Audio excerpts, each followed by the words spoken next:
So what you do before you put your makeup on is just as important as the makeup application itself. I always like to make sure my skin is really clean before I start my makeup. Face wipes don't really cleanse your skin. I would always recommend starting with thoroughly cleansed skin, so use a proper face wash. I love my Lizzo Cleanse and Polish.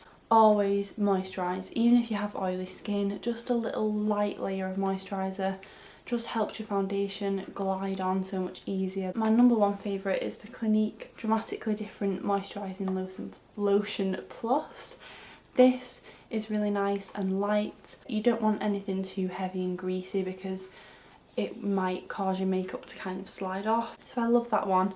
But today I actually used the Earle Total Effects Day Moisturiser, which has an SPF 15, because I am applying my makeup during the day, so I do like a little bit of SPF in even if I'm not going outside.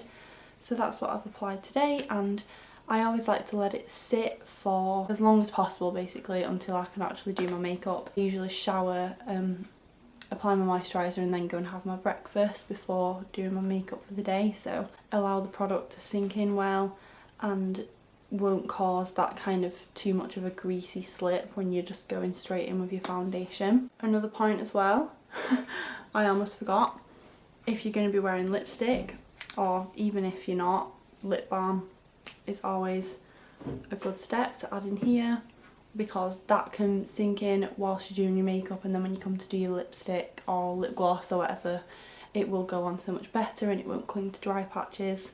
You could use a lip scrub as well if your lips are dry. Primers work differently for different people. Some people don't need them, but if you do find your makeup doesn't last all day, then adding primers in can definitely help. I find the Urban Decay makes my eyeshadow look perfect all day.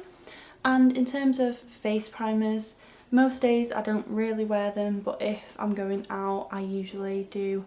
I just think they are that little extra step that make your base look a lot smoother. So if you're oily like me, I really like the silicone texture primers. They're clear, they look kind of like a gel.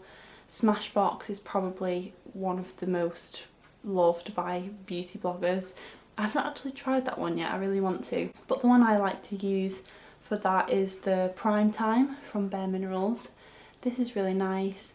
It does kind of slide on and then it dries to this kind of slippery silicone texture.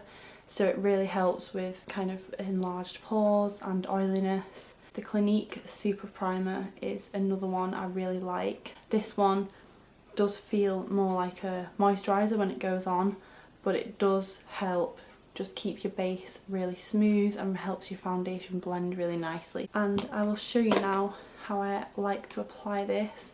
Because it is a gel texture, I just put it down my T-zone because I find that here I don't really have a problem with the makeup wearing off, so that's another tip. If you just have an oily T-zone, apply the product where you really need it the most.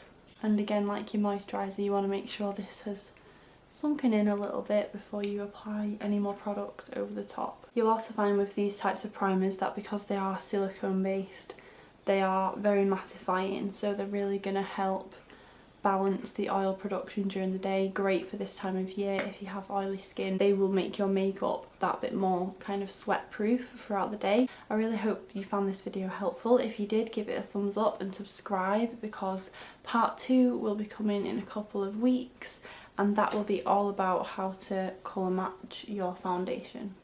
I'll see you then.